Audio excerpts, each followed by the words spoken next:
유럽의 종교개혁이 한참이었던 1524년과 1525년 사이에 유럽 당대의 최고의 지성인이었던 에라스무스와 종교개혁자였던 루터가 인간의 자유의지와 구원에 대한 토론을 벌인 일들이 있었습니다. 서로 공개적으로 글을 쓰고 편지를 주고받으며 여러 토론을 했는데요. 그때 에라스무스가 이런 글을 써보냈습니다. 루터가 이야기하는 구원에 대해서 사람들이 받아들이고 이해하기가 어렵다. 하나님은 그래서 좋으신 하나님이 되셔야 하는데 하나님이 좋으신 하나님이 되지 않는 것 같다. 그러면서 Let God be good God 이라는 말을 했어요. 하나님이 좋은 하나님 되시도록 해야 된다. 그때 그에 대한 대답으로 루터가 유명한 말을 남깁니다. Let God be God. 하나님은 그냥 하나님 되셔야 된다라는 말입니다. 여러분, 이 말은 사실은 인간이 하나님에 대하여 이해할 수 있든 이해할 수 없든, 우리가 하나님을 선하다고 생각하던 때로는 불합리하다고 느껴지든, 여러분, 하나님은 하나님이심을 고백할 수 있는 것, 그것이 믿음이라는 얘기입니다.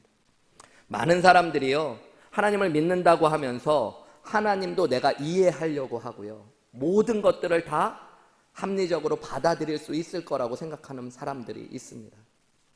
그래서 때로는 하나님의 말씀을 보다가도 내가 이해할 수 없고 내가 받아들일 수 없는 말씀은 제껴놓으려고 하는 경우들이 있죠. 여러분, 근데 하나님은 그냥 하나님 되시는 분이십니다. 우리가 다 이해할 수 없어서 그분은 하나님이실 수 있습니다. 그리고 때로는 우리가 불합리하게 느껴진다고 하더라도 그분은 하나님이시라는 것 아는 것, 그게 되게 성숙하고 온전한 믿음입니다.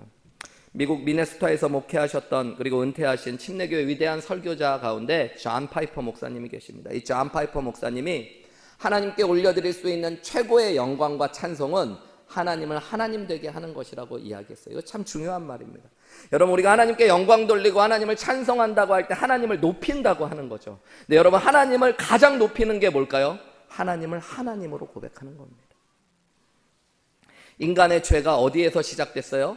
창세기에 보면 선악과를 따먹으려고 할 때 마귀가 뱀을 통해 하와를 유혹하죠. 그때 뭐라고 유혹했습니까? 저 선악과를 따먹으면 어떻게 된다고요? 눈이 밝아? 하나님처럼 된다라고 이야기했어요. 그때 한 번도 먹어보지 않았던, 매일 동산 중앙에 있어서 바라봤던 그 선악과가 하와의 눈에 보암직도 하고 먹음직도 하고 지혜롭게 할 만큼 탐스러워 보였대요. 무슨 얘기예요? 뭐가 되고 싶었던 거예요? 하나님처럼 되고 싶어요. 여러분, 이게 인간의 죄의 중심입니다. 원죄라고 하는 인간의 죄는 내가 하나님처럼 되려는 마음들, 하나님을 하나님 되지 않게 하고 내가 하나님처럼 되려는 게 인간의 죄성의 중심이에요. 우리 모두에게 그것이 있습니다. 그래서 여러분, 우리는 하나님의 법이 아닌 내 마음대로 살고 싶은 거예요. 여러분, 하나님을 기쁘시게 해드리기보다는 나의 유익을 위해 내가 원하는 것들을 하며 살고 싶어지는 것입니다. 하나님이 내 마음에 주신 소원보다도 그것들을 무시하고 내가 가고 싶은 길을 걸어가는 것, 그것은 하나님을 하나님 되시지 않게 하고 내가 하나님 되고 싶은 마음 안에 있는 것, 그게 죄예요. 그렇다면 구원은 무엇입니까? 그 반대의 일들이 일어나는 겁니다.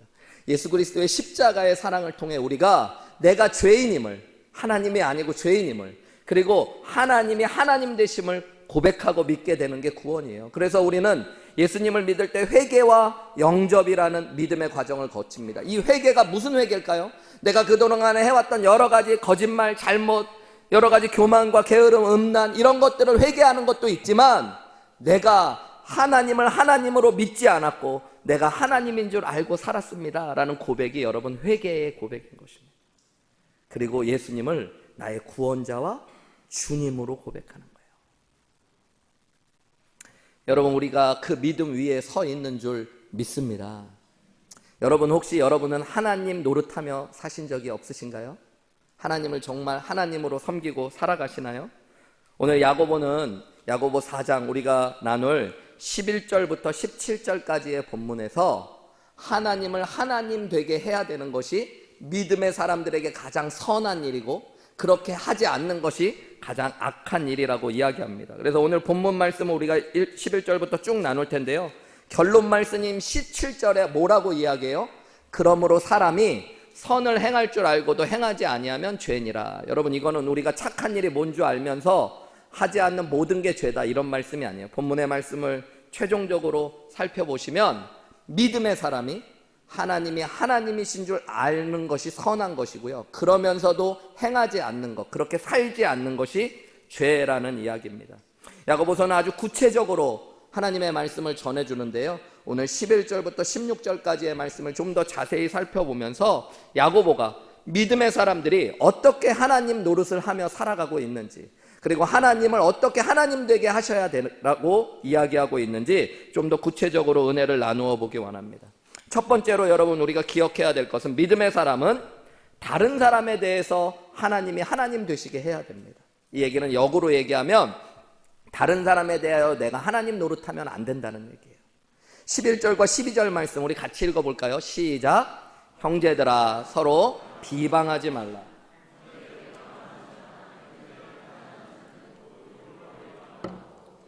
율법을 판단하는 것이라. 네가 만일 율법을 판단하면 율법의 준행자가 아니요 재판관이로다.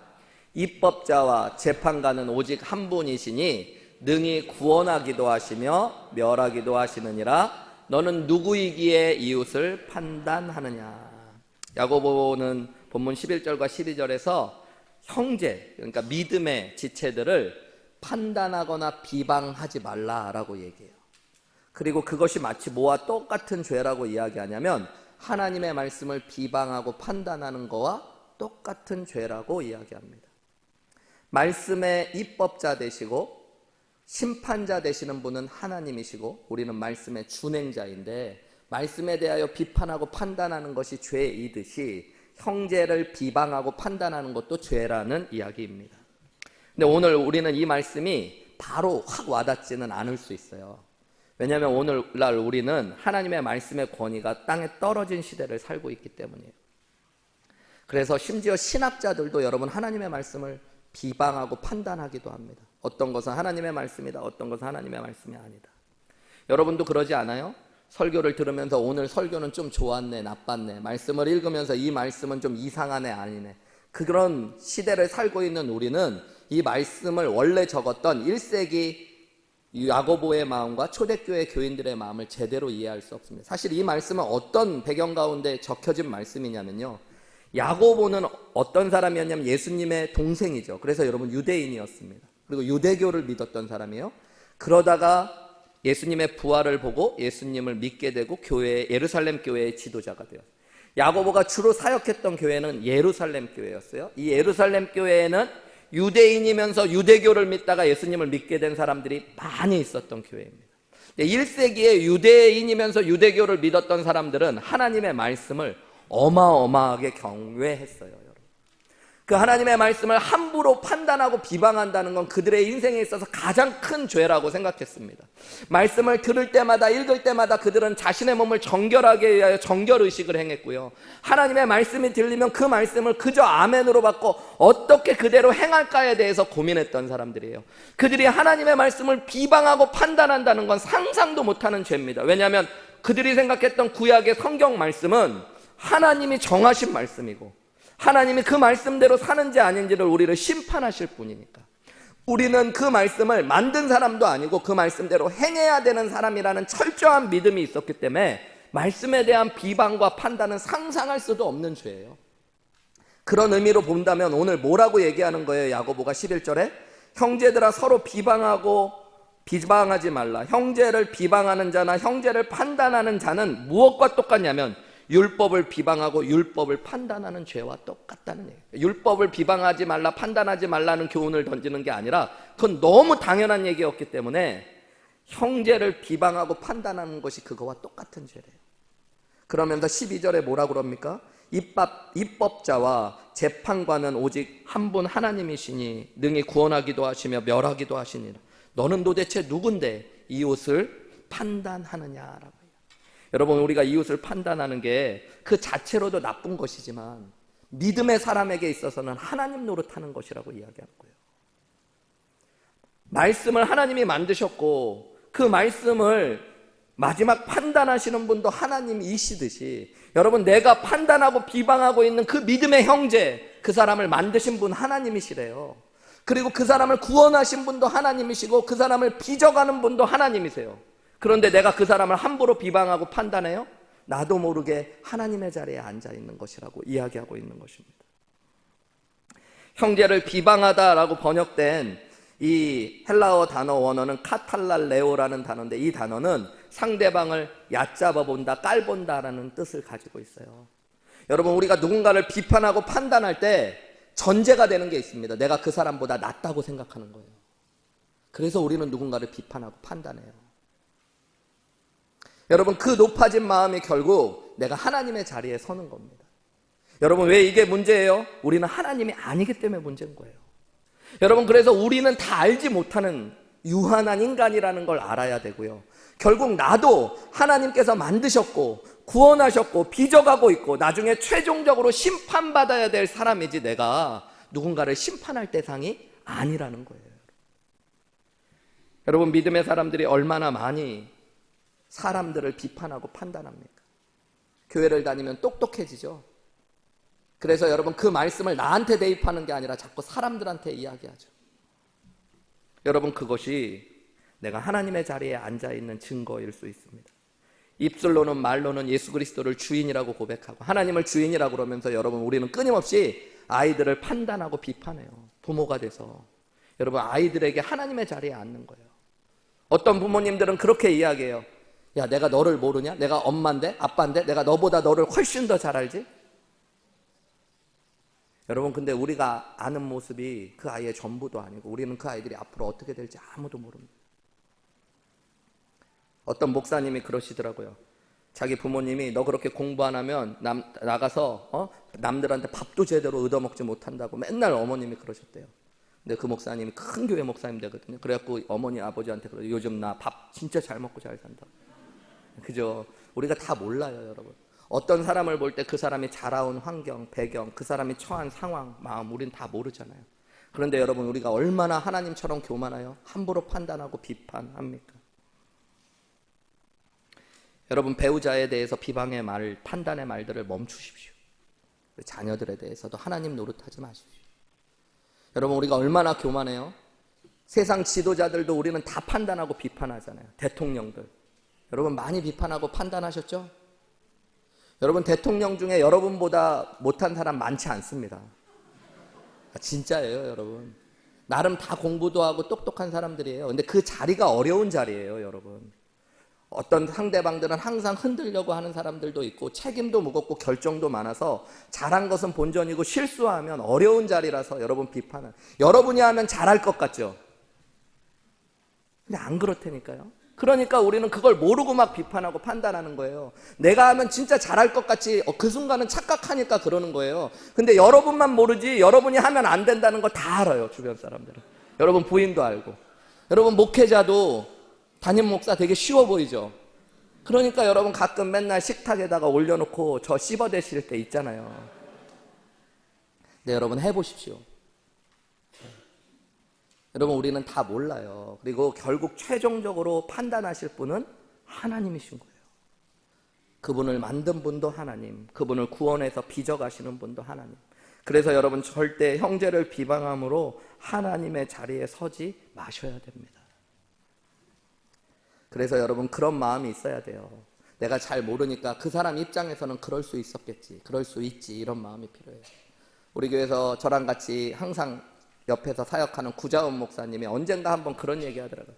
목사님이 해준 이야기 중에 잊혀지지 않는 게 있대. 그래서 나는 내가 무슨 대단한 말을 했나 보다 그렇게 여기고, 또 궁금하잖아요. 저 좋은 얘기하는 것 같아서 막 물어봤어요. 무슨 얘기냐고. 그랬더니 이런 얘기하는 거예요. 한 번은 저랑 같이 차를 타고 가는데 어떤 성도님에 대해서 좀 안 좋은 게 있어서 이런 얘기를 했대요. 저는 그분이 왜 그러는지 도무지 이해가 안 된다고. 어떻게 그럴 수 있냐고 저한테 물었대요. 근데 그때 어떤 성도님한테 무슨 일 때문에 그랬는지도 잊어먹었대요, 자기는.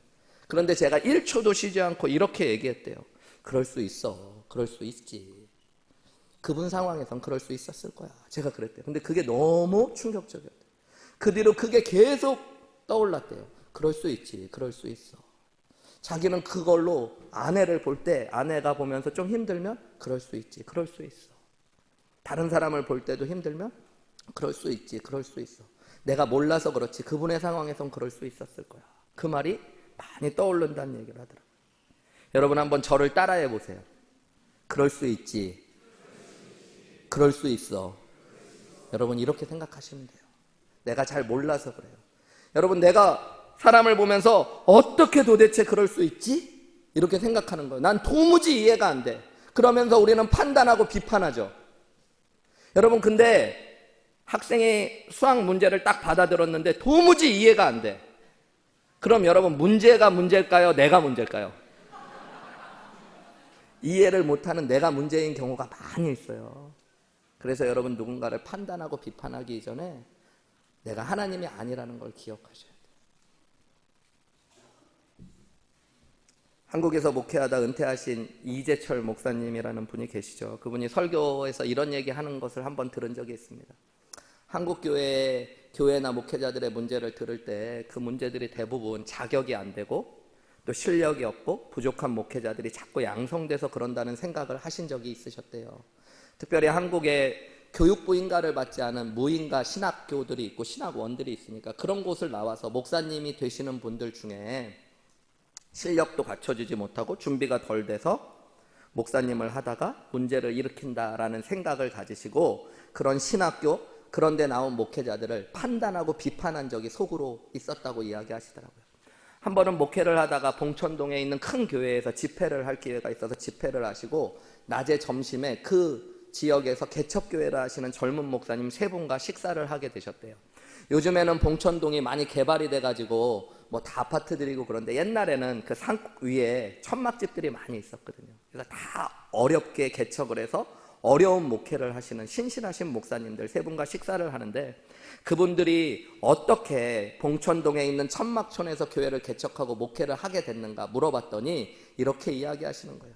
여러 가지 환경과 이유 때문에 또 실력이 없어서 교육부 인가를 받지 못한 신학교에서 공부를 하시고 안수를 받고 목사님이 되셨는데 괜찮은 교회 이력서를 다 써도 자기를 받아주는 교회가 없는 거예요. 그러다 보니까 어쩔 수 없어서 또 목회를 해야 되는 소명과 부르심 때문에 이 어려운 곳이지만 이곳에서 목회할 수밖에 없어서 목회를 하게 됐고 그래서 더 성실하게 더 열심히 목회하신다는 이야기를 들었대요. 그때 이재철 목사님의 마음에 하나님께서 주시는 것이 있었대요. 내가 함부로 모르고 판단하고 비판했던 그분들이 하나님의 눈에 나보다 훨씬 더 신실하신 분들일 수도 있겠다라는 것들. 내가 하나님도 아니면서 함부로 판단하고 비판했던 내가 얼마나 큰 죄를 지었는지. 여러분 저와 여러분이 하나님의 은혜로 구원받은 줄 믿습니다. 저 같은 죄인을 하나님이 사랑한다고 말씀해 주시고 귀하다고 말씀해 주시고 선하게 빚어가시고 계시기 때문에 여러분 그 하나님의 손길에 내가 있음을 믿기에 나도 함부로 형제와 자매를 내 눈으로 판단하고 비판하지 않기를 원하고요. 여러분도 다른 사람에 대해서 하나님 노릇하지 마시고 하나님을 하나님 되게 하시는 귀한 결단이 있는 아침 되시기를 주님의 이름으로 축원합니다. 두 번째로 오늘 야고보는요.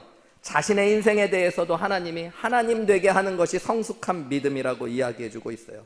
여러분 13절 말씀을 한번 읽어볼까요? 한 목소리로 시작. 들으라 너희 중에 말하기를 오늘이나 내일이나 우리가 거기서 1년을 머물며 장사하여 이익을 보리라 하는 자들아. 여러분 어떤 사람들에게 이야기한대요. 그 사람들이 누구냐면 너희 중에니까 이 말씀을 받는 믿음의 사람들을 대상으로 얘기합니다. 믿음의 사람 중에 이런 생각하는 사람들이 있을 수 있죠.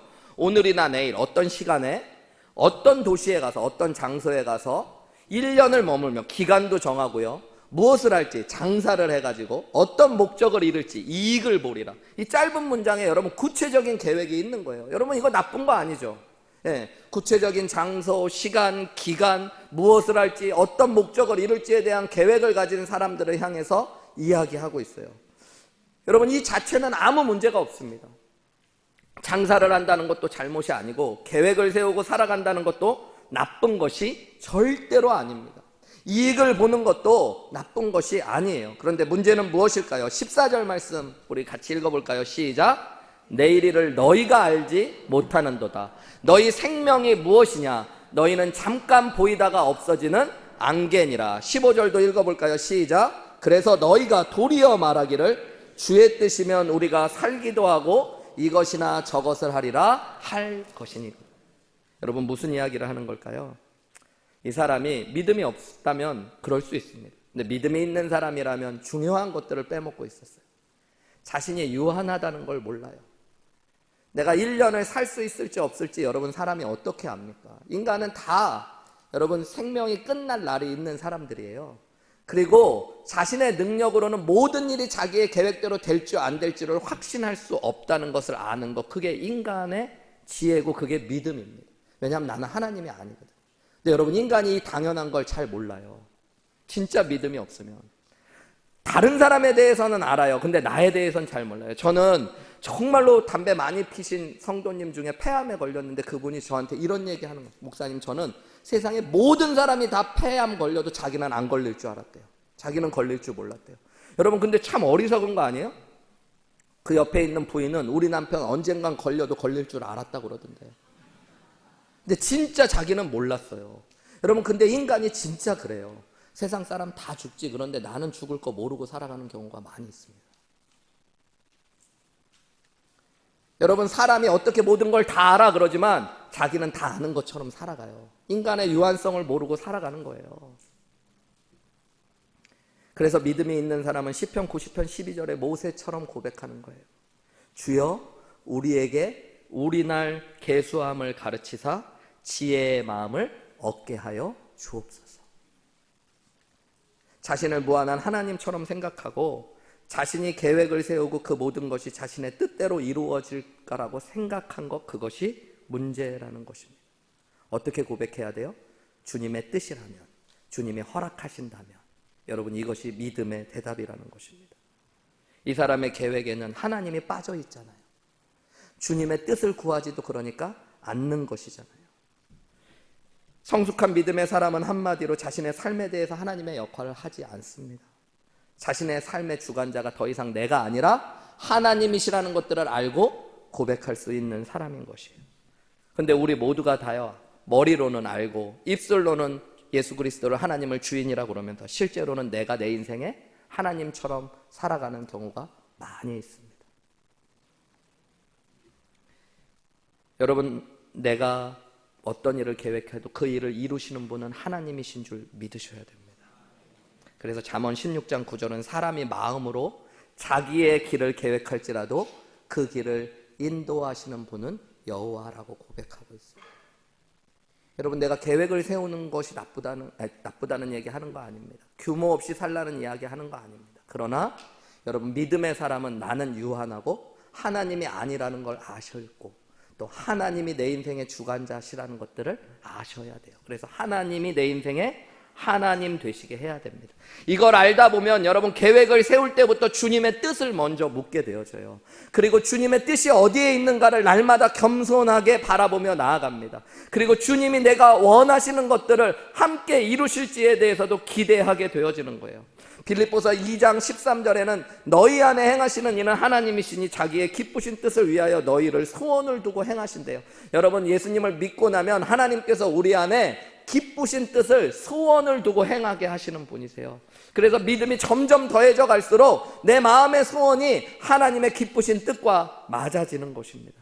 로마서 12장 2절에는 믿음의 사람이 구원받고 어떻게 살아야 되는지에 대한 구체적인 지침을 주는데요. 그 중에 첫 번째가 무엇이냐면 너희는 이 세대를 본받지 말고 오직 마음을 새롭게 함으로 마음의 변화를 받아 하나님의 선하시고 기뻐하시고 온전한 뜻을 분별하며 살아가는 거예요. 여러분과 믿음의 사람은 하나님의 뜻을 자꾸 묻는 거예요. 내 뜻이 나에게 이루어지는 것보다 하나님의 뜻이 내게 이루어지는 것이 더 귀한 일임을 믿기 때문에, 그것이 더 나에게도 축복임을 믿기 때문입니다. 여러분, 실제로 예레미야 29장 11절에 보면 하나님은 이렇게 말씀하셨어요. 여호와의 말씀이니라 너희를 향한 나의 생각을 내가 아나니 평안이요 재앙이 아니니라 너희에게 미래와 희망을 주는 것이. 여러분, 하나님의 뜻이 여러분 우리에게 평안을 주고 미래와 희망과 소망을 주는 줄 믿으시기 바랍니다. 여러분, 그래서 믿음의 사람은 내 뜻만을, 믿음이 연약하고 신앙의 초기에는 자기의 뜻만 있어요. 자기의 계획만 있어요. 그것을 하나님께 도와달라고만 구하는 거예요. 그렇지만 믿음이 성숙해질수록은 주님의 뜻을 구하고 주님의 뜻이면 그것이 이루어질 것들을 아는 겸손함, 그래서 내 인생에도 내가 하나님이 아니고 하나님이 하나님 되셔야 됨을 고백하는 것입니다. 도둑질, 간음, 살인 이런 건 분명한 죄라는 거 알면서 여러분 믿음의 사람에게 있어서 가장 크고 근원적인 죄가 하나님 노릇하는 것이라는 걸 아셔야 돼요. 그래서 여러분 내 인생에 대해서 절대 내가 하나님 되려고 하시면 안 됩니다. 입술로는 내가 나의 구원자요 주님이 예수 그리스도라고 고백하면서 그분을 한쪽 구석에 몰아놓고 하나님을 함부로 대한다면 여러분 그것이 얼마나 큰 죄입니까? 여러분의 계획에 하나님이 있으십니까? 하나님의 뜻이 있으십니까? 여러분 어떤 것을 실행하고 실천해 나갈 때 하나님이 허락하셔야 된다는 것들을 여러분은 믿으십니까? 우리 교회 유치부 사역하시는 김호재 전도사님하고 민경희 사모님이 계세요. 두 분 다 아주 신실하고 믿음이 좋으신데요, 이분들이 신학교 가기 전에 LG에서 연구원으로 8년 정도 일을 하셨었어요. 그때 있었던 일을 저에게 한번 이야기하시더라고요. 신혼 초기니까 열심히 사모님이 규모 있게 살림을 하려고 가계부를 막 열심히 적으셨대요. 근데 어느 날 남편에게, 이 전도사님에게 이렇게 이야기하시더래요. 여보, 나 가계부 적는 거 그만해야겠다고. 그래서 왜 그러냐고 그랬더니 가계부를 꼼꼼히 적고 가계부를 쓰다 보니까 그 가계부 안에서 생활해야겠다는 생각만 가득해지는데 어떨 때 하나님이 나에게 감동을 주시고 하나님이 쓰시겠다라는 생각들이 들 때 그것에 순종하지 못할 때가 많은 것 같다. 그래서 이제 가계부 안 쓰겠다. 그래서 그때부터 지금까지 전도사님이 가계부 쓰신대. 여러분 누가 가계부를 쓰느냐를 얘기하는 게 아니라 근데 그 믿음은 중요한 것 같아요. 여러분 우리는 계획 세운다고 하지만 그 계획이 결국에 내가 주인이 되고 주관자가 되어버려서 하나님의 뜻과 하나님을 놓쳐버릴 때가 너무너무 많아요. 그 얘기를 생각하다가 저도 한번 제 인생에 있었던 적이 생각나더라고요. 제가 박사 과정 공부를 다 마치고 논문을 진짜 어렵게 쓰고 논문 심사까지 다 통과하고 난 시간이 오니까요, 너무너무 좋더라고요. 이제 졸업식이 2-3달 있으면 있는 거예요. 그냥 아무것도 할 게 없어요. 졸업식만 오면 되는 거예요. 이날을 위해 진짜 열심히 공부했거든요. 짧게 보면 여러분 신학교 가갖고 MDB 3년, THM 3년, 3년, 4년, 박사과정 5, 6년에서 10몇 년을 공부했고, 길게 보면 유치원 2년, 초등학교 6년, 중학교 3년, 고등학교 3년, 대학교 4년, 한 19년, 막 20년. 여러분 제 가방끈이 다 합치면 한 30년 공부한 거예요. 30년 넘게. 여러분 그러니 얼마나 고생했는데 이제 그것이 딱 끝나는 때가 오는 거예요. 그리고 진짜 이제 박사 학위를 받는 날이 다가오는데 갑자기 문득 그런 생각이 들었어요. 하나님이 나를 하나님 나라로 부르시면 어떡하지? 근데 순간적으로 딱 그 말이 생각나더라고요. 하나님 지금은 안 됩니다. 3달은 지나가고 학위는 받고 또 박사 가운도 입어보고 좀 데려가셔야지. 사실 그렇잖아요. 얼마나 억울해요 여러분. 그 긴 기간을 얼마나 고생하면서 왔는데. 그러다가 제 안에 들었던 마음, 그때도 저는 목회자였으니까 내가 뭔가 잘못돼도 한참 잘못됐다. 내 인생의 시간에 그리고 내 인생의 모든 계획의 주관자도 하나님이신데 하나님이 너 이제 그만 올라와. 그럼 네 하고 올라가야지. 안 돼요 하는 것, 내가 어느새 내가 내 인생의 하나님 자리에 올라 있구나.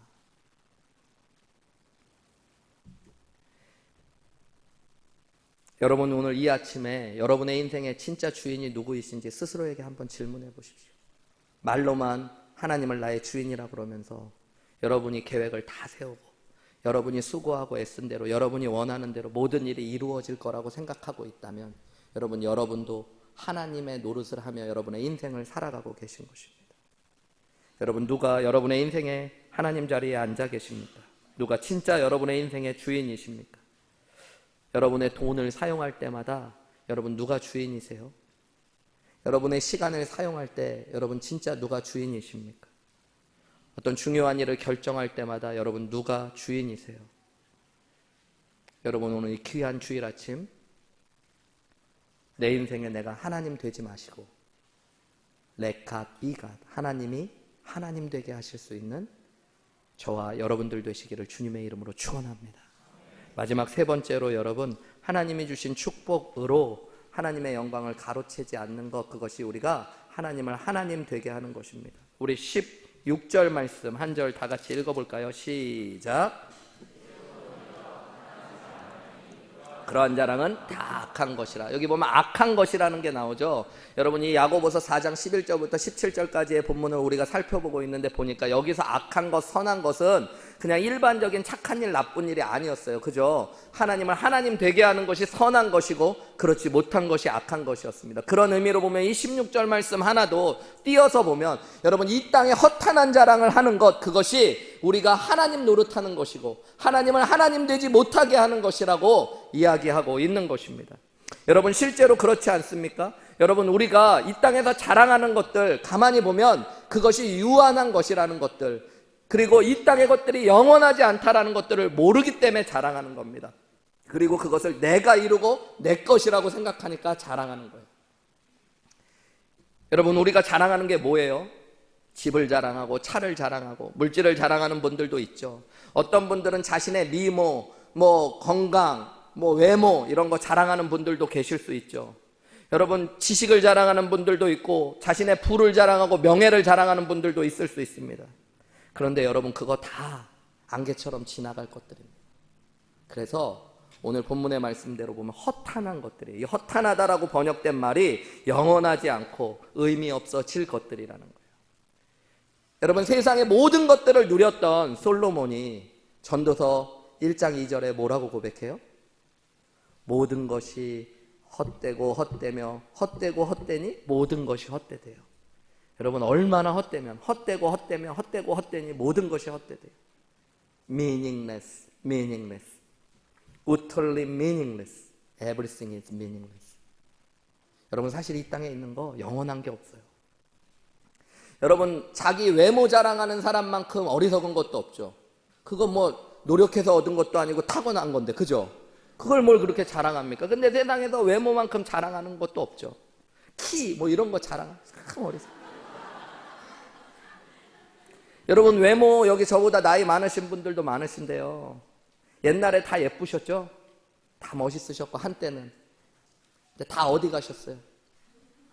제가 아까 2부 예배 때 그런 얘기 했는데, 제가 여러분들의 과거를 다 몰라서, 연세 드신 분들, 근데 아마 보면 아름다우셨을 거예요. 멋있으셨을 거예요. 근데 제가 우리 교회 분들 중에 엄종호 목사님하고 사모님 옛날 사진을 봤거든요. 20대 때.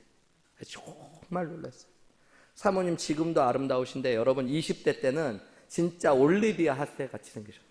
진짜요. 제 핸드폰에 하도 놀라서 제가 그 사진 찍어놨어요. 허락받고. 제가 오늘 설교 때 보여주려고 그러다가 그럼 사건이 커질까 봐. 근데 여러분, 그것만이 아니라 사모님은 지금도 좀 아름다우세요. 더 놀라운 건 여러분, 엄 목사님도 멋있었다는 겁니다.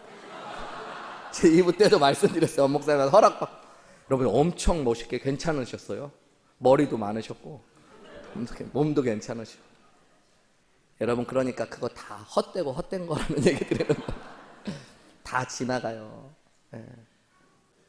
저는요, 여러분, 어렸을 때 진짜 예뻤어요. 네. 사람들이 보면 그냥 못 지나갈 정도로. 저희 동네 버스 정류장 앞에 큰 사진관이 있었는데 저 중학교 2학년 때까지 저 어렸을 때 사진이 붙어 있었어요, 밖에. 진짜, 그러니까 인증받은 거죠, 여러분. 그 많은 돌사진 찍은 아이들 중에 제가 얼마나 예뻤으면 그 사진이 떨어지지 않고 있었겠어요. 근데 다 어디 갔어요, 여러분? 헛되고 헛되니 헛되고 헛되, 모든 것이 헛된 거예요. 어떤 분이 그러시더라고요. 어떤 목사님이 막 대학 좋은 데 나왔다는 거 자랑하는데 사람이 60만 넘어가면 서울대를 나오셨던 대학을 안 나오셨던 다 똑같아진다. 우리 아버님 어머님 설교 자꾸 들으셔가지고 제가 말 조심하는데, 저희 아버님 서울대 나오셨거든요. 정말 똑똑한 분인데 요즘에는 80 되셔가지고 그냥 드라마 많이 보시고 다 여러분 헛되고 헛된 것들. 새 집을 사서 너무 좋았는데 좀만 지나면 헌집이 되잖아요. 여러분, 내가 그냥 받은 것들, 그냥 외모나 이런 거 내가 수고하지 않은 자랑만이 허탄합니까? 내가 수고하고 애썼다고 생각하는 것, 그래서 내가 무언가를 이루었다고 생각하며 자랑하는 그것들, 여러분, 그거는 허탄한 것 아닙니까? 여러분, 사실 그것도 진짜 내가 수고하고 계획해서 이룬 걸까요? 그리고 내가 받게 된 귀한 것들일까요? 여러분, 그렇지 않습니다. 믿음의 눈으로 보면 하나님이 뜻하시고 계획하셔서 우리에게 주신 것이에요. 그래서 여러분, 허탄한 자랑을 한다는 것 자체가 우리가 하나님인 줄 알고 살아가고 있다는 증거입니다. 정말로 내가 하나님이 아님을 알고 하나님이 하나님 되심을 알면 어떻게 할까요, 여러분? 내가 외모가 너무 뛰어나, 내가 너무 좋은 은사가 있어, 재능이 있어, 하나님이 주신 축복이 있어, 좋은 직업을 갖게 됐어. 그러면 여러분, 그게 내 계획과 내가 열심히 수고해서 성취한 게 아니라 하나님이 나에게 계획하시고 축복하셔서 주신 것이라는 걸 아니까 자랑하는 게 아니라 뭐 하게 될까요? 감사하고 하나님께 영광을 돌리게 되는 거죠. 그 영광을 가로채는 게 자랑하는 겁니다. 자랑하는 거. 여러분, 한우리교회를 자랑하는 한우리교회 성도님들 되시는 건 좋은데 하나님께 감사하는 여러분 되시기를 주님의 이름으로 축복합니다. 어떻게 하다가 이렇게 좋은 교회를 다니게 됐을까? 여러분, 사람들에게 자랑하지 말고 감사하셔. 우리 교회는 좋은 목사님 오셨다고 자랑하는 건 좋은데 그러면 내가 뽑은 줄 알잖아요. 여러분, 하나님이 보내주셨다고 생각하시고 감사하실 수 있는 여러분들 되시기를 주님의 이름으로 축복합니다. 아무도 안 하시는 거 보니까 목사님 자랑은 안 하고 사시는구나. 요한계시록 4장에 보면 사도 요한이 마지막 날 천국에서 드려지는 예배를 환상 가운데 봐요. 봤더니 가장 높은 곳에 높은 보좌에 하나님이 앉아 계셔요. 빛나는 하나님이 계셔요. 그리고 그 바로 옆에는요, 수많은 사람들이 있는데 바로 옆에 24장로들이 있대요. 그리고 그들의 머리에는 금면류관이 쓰여져 있었다고 성경에 기록합니다. 아마 대단한 사람들이었을 것 같아요. 성경학자들마다 그들이 구약에 있었던 12지파의 대표자들이고 신약의 12사도의 대표라고 이야기하는 사람들도 있고 여러 얘기가 있지만 여러분, 어쨌든 가장 헌신하고 영광스러웠던 사람들인 것 같습니다. 이 땅의 영광이 아니라 하늘에서도 빛날 수 있는 금면류관을 쓰고 있는 사람들이에요. 그런데 이제 예배가 시작되니까 어떤 일이 벌어지는 줄 아세요? 요한계시록 4장 10절과 11절에 보면 24장로들이 제일 먼저요, 보좌에 앉으신 이 앞에 엎드려 세세토록 살아계시는 이에게 경배하고 자기의 면류관을 그 하나님 앞에, 보좌 앞에 올려드립니다. 그러면서 이렇게 이야기해요. 우리 주 하나님이여, 영광과 존귀와 권능을 받으시는 것이 합당하오니 주께서 만물을 지으신 자라. 만물이 주의 뜻대로 있었고 또 지으심을 받았느니라. 무슨 얘기예요? 하나님, 저희가 잘난 것 아닙니다. 하나님이 온 만물을 만드셨고 주님의 뜻대로 그 모든 것이 있었습니다. 그래서 저희가 받았던 이 면류관도 주님께서 받으셔야 됩니다. 영광과 존귀와 권능을 받기에 하나님만이 합당하십니다. 여러분, 이게 예배예요. 예배. 여러분, 오늘 우리가 진짜 예배하기를 원합니다. 하나님, 내 허탄한 자랑들을 버리고 하나님만 영광 받아 주옵소서. 하나님이 하나님이심을 고백합니다. 저희 교회 한 목회자가 사역했던 교회에서 실제 일어났던 일을 들은 적이 있습니다. BBS 여름성경학교를 했는데요, 그 해 BBS 여름성경학교 주제가 진정한 왕에 대한 것이었대요. 하나님이 왕이시다, 이런 것들을 해가지고 왕에 대한 여러 가지 이야기들을 하고 3박 4일 동안 성경 공부를 하고 성경학교를 진행했는데요, 프로젝트가 하나 있었는데 아이들에게 자기가 만들 수 있는 가장 멋지고 아름다운 왕관을 만드는 거였대요. 그래서 왕관을 재료를 나눠주고, 그것도 다이소 같은 데서 싼 거 말고 진짜 좋은 걸로만 해가지고 꾸미게 하고, 아이들이 집에 가서는 자기들의 돈과 집에 있는 걸로도 그 왕관을 가장 아름답게 꾸미는 일들을 3박 4일 동안 하고, 마지막에는 서로 그것들을 자기가 써보고 누가 더 멋진지 투표도 하고 막 이런 일들도 했대요. 그리고 맨 마지막 행사가 뭐냐면 강대상 위에다가 보좌를 만들어 놓고 하나님의 이름을 써놓고 자기들의 왕관을 하나님 앞에 드리는 그런 행사로 이 여름 성경학교를 마무리하려고 했대요. 그리고 선생님들이 이제, 자, 너희가 그동안에 만들었던 왕관들을 하나님 앞에 내어드리자라고 얘기했는데 예상치 못한 일이에요. 아이들이 울기 시작하는 거예요. 이것만은 안 된다고. 3박 4일 동안 얼마나 애쓰고 아름답게 만들었겠어요. 그리고 자기가 만들 수 있는 최고의 것으로 좋아했던 건데 그걸 드릴 수는 없는 거예요. 막 울고 안 드리겠다 그러니까 당황하고 어려운 일들이 생겼대요. 이거 어떻게 해야 되나. 그럼 각자 집에 가지고 가라 그러면 이상해지는 거잖아요. 그죠? 한참을 망설이다가 시간이 지나가는데 2명의 아이가 조심스럽게 한 걸음 한 걸음을 나오면서 떨리는 작은 고사리 같은 손으로 자기 머리에 쓰고 있었던 자기가 그렇게 아름답게 만들었던 왕관을 하나님 앞에 내어놓았대요. 그리고 그 모습이 이 목사님이 평생 보았던 예배의 모습 중에 가장 아름답고 귀한 모습이었다고 이야기하더라고요. 여러분, 저와 여러분이 우리 한우리교회가 하나님 노릇하지 않고 하나님을 하나님 되게 하는 아름다운 교회였으면 좋겠습니다. 오늘 우리가 드리는 이 예배에 우리가 하나님을 진짜 높여드릴 수 있었으면 좋겠습니다. 하나님을 가장 높일 수 있는 게 뭘까요? 오늘 우리가 말씀을 통해 들은 대로 하나님이 하나님 되시게 하는 것입니다. 여러분, 그동안에 다른 사람의 인생에 대해서 내가 하나님 되었다면 오늘 회개하고 하나님, 내가 판단과 비방의 말을 멈추고 하나님이 하나님 되시게 하겠습니다. 내가 내 인생에 대해서 예수님을 주님이라고 하면서 내가 주관자가 되어 살았다면 오늘 이 아침에 하나님이 하나님 되심을 고백하며 주님의 뜻이라면 내가 이렇게도 하고 저렇게도 하리라고 고백할 수 있는 귀한 은혜가 저와 여러분 가운데 있으시기를 주님의 이름으로 축원합니다. 무엇보다도 내가 이 땅에 귀하고 소중하게 바라보는 것들을 보면서 여러분, 그것을 허탄한 자랑거리로 만드는 것이 아니라 하나님이 하나님 되시기에 영광과 감사와 찬송의 도구로 올려드릴 수 있는 저와 여러분들이 되시기를 다시 한번 주님의 이름으로 축원합니다. 우리 이 시간에 함께 기도하셨으면 좋겠어요. 여러분, 우리는 오늘 설교를 듣지 않았으면 나는 하나님을 하나님으로 고백하는 사람이야, 나는 절대 하나님 노릇하는 사람 아니야 라고 생각했을지도 모르죠. 그러나 오늘 말씀을 보면 우리는 수없는 자리에서 수없이 하나님 노릇을 하며 살았던 사람입니다.